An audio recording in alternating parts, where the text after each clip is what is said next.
दोस्तों दैनिक पाठ योजना में सर्वप्रथम यहाँ पर लिखेंगे दिनांक यानी कि किस दिन ये पाठ प्रस्तुत किया गया था और यहाँ पर कक्षा यानी कौन सी कक्षा में ये पाठ पढ़ाया गया और क्लास कौन सा था। फिर दोस्तों विद्यालय का नाम लिखेंगे जहाँ आप इंटर्नशिप कर रहे हैं उस विद्यालय का, और यहाँ पर समय यानी कि कितने बजे से पाठ प्रस्तुत करना प्रारंभ किया, कितने बजे कंप्लीट हुआ और कितने मिनट लगे। फिर दोस्तों संबंध इकाई का नाम है उपसर्ग और विषय है हिंदी शिक्षण।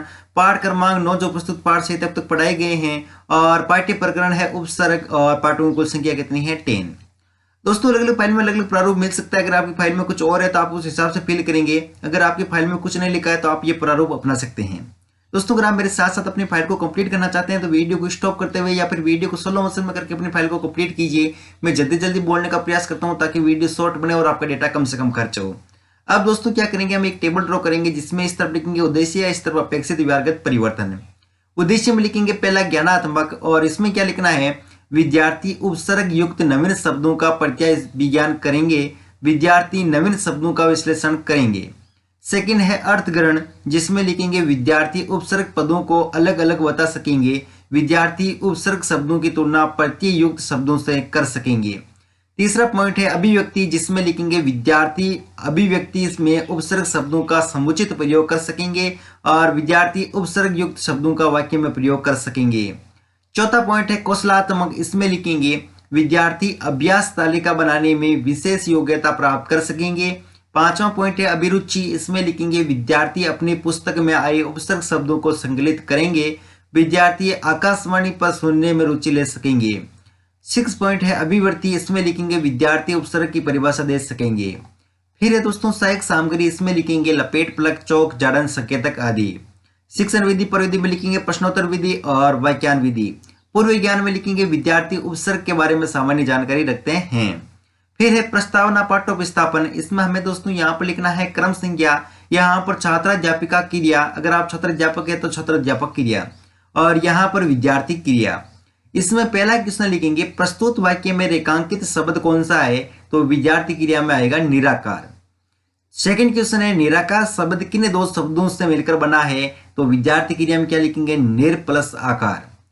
तीसरा क्वेश्चन है आकार से पहले कौन सा शब्द जुड़ा है, तो विद्यार्थी क्रिया में आएगा निर। चौथा क्वेश्चन है निर शब्दांश क्या है, तो विद्यार्थी क्रिया में क्या आएगा समस्यात्मक प्रश्न। अब है दोस्तों उद्देश्य कथन पाठ्य विसूचन, इसमें लिखेंगे अच्छा छात्रों आज हम उपसर्ग का विस्तृत अध्ययन करेंगे। फिर है प्रस्तुतिकरण पाठ का विकास, जिसमें हमें 4 कॉलम की एक टेबल ड्रॉ करनी है। पहले में लिखेंगे अध्यापन बिंदु, दूसरे में लिखेंगे छात्राध्यापक छात्राध्यापिका क्रिया, तीसरे में लिखेंगे छात्र छात्रा क्रिया, और 4 में लिखेंगे श्यामपट सरासम सहायक सामग्री। दोस्तों अध्यापन बिंदु में पहला लिखेंगे विश्लेषण, जिसमें लिखेंगे रामू को धन की प्रबल इच्छा है। यहाँ पर प्रबल क्या है विश्लेषण। यहाँ पर दोस्तों पहला क्वेश्चन करेंगे प्रस्तुत वाक्यांश में रेखांकित शब्द कौन सा है, तो छात्र छात्रा क्रिया में क्या आएगा प्रबल। सेकंड क्वेश्चन है प्रबल किन दो शब्दों के योग से बना है, तो यहाँ छात्र छात्रा क्रिया में क्या आएगा पर प्लस बल। फिर दोस्तों तीसरा क्वेश्चन है प्रबल में मूल शब्द कौन सा है, तो छात्र छात्रा क्रिया में क्या आएगा बल।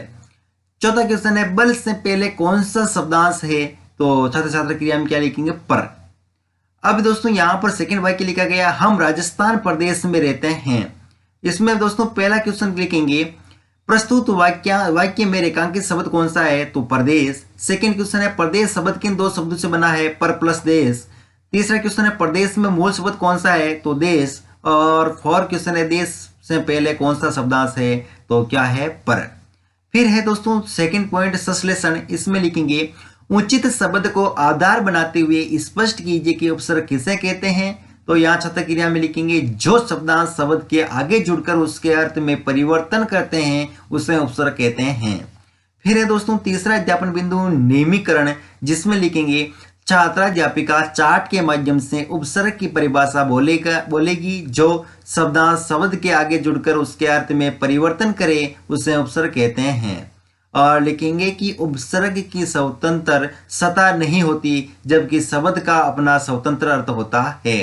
और यहाँ छात्र छात्रा क्रिया में लिखेंगे विद्यार्थी ध्यान पूर्वक सुनेंगे।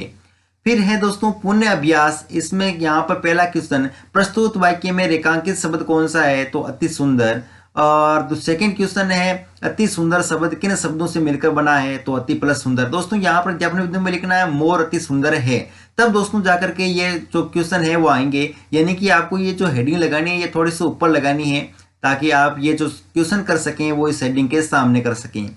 फिर दोस्तों यहाँ पर तीसरा क्वेश्चन है, अति सुंदर शब्द में मूल शब्द कौन सा है, तो सुंदर। और क्वेश्चन है, उपसर्ग कौन सा है, तो अति। फिर दोस्तों यहाँ पर श्यामपट भी चिपकाना है। यहाँ श्यामपट सामग्री सामग्री में आप ऊपर से या नीचे की ओर इस प्रकार से चिपकाएंगे। यहाँ पर दोस्तों ये इस प्रकार से चिपकाया है, इसलिए मैंने अलग से यहाँ पर स्कैन किया है। इसमें दोस्तों लिखा गया है रेखांकित शब्द, दो शब्दों का मेल और उपसर्ग और मूल शब्द है। अब दोस्तों परबल है, परबल को पर प्लस बल लिखेंगे, इसमें उपसर्ग है पर और मूल शब्द है बल।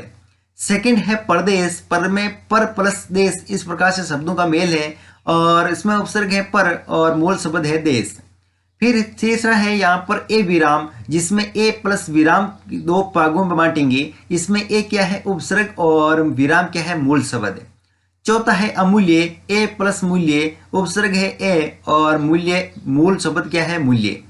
पांचवा है प्रचार, जिसमें दोस्तों पर प्लस चार इस प्रकार से टुकड़े करेंगे, पर क्या है उपसर्ग, चार क्या है मूल शब्द।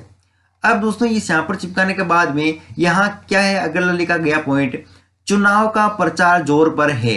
पहला क्वेश्चन, प्रस्तुत वाक्य में रेखांकित शब्द कौन सा है, तो प्रचार। सेकंड है, प्रचार शब्द किन शब्दों से मिलकर बना है, तो पर प्लस चार।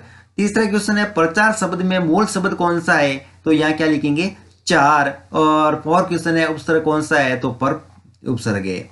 फिर दोस्तों जैसे ये लेसन कंप्लीट होता है क्या आता है पुनरावृत्ति मूल्यांकन प्रश्न, जो कि हमें दोस्तों इस लेसन पर आधारित क्वेश्चन तैयार करने हैं।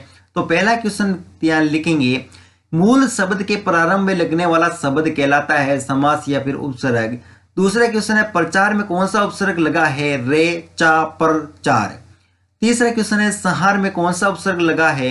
और फोर्थ क्वेश्चन है, ए उपसर्ग का प्रयोग करते हुए चार नए शब्द बनाओ। पांचवा क्वेश्चन है, अनुशासन का मूल शब्द क्या है। फिर दोस्तों गृह कार्य में लिखेंगे, उपसर्ग की परिभाषा देते हुए उपसर्ग युक्त 5 नए शब्द बनाइए। फिर इस लेसन के अंतिम प्रश्न क्या है, परिवीक्षण प्रश्न, जिसमें यहाँ पर हमें पाठ की क्रम संख्या लिखनी है। यहाँ पर दिनांक यानी किस दिन ये पाठ प्रस्तुत किया गया था, यहाँ पर कक्षा यानी कौन सी कक्षा में ये पाठ पढ़ाया गया और कौन से विषय पर आधारित था वो पाठ, और प्रकरण विशेष पाठ का नाम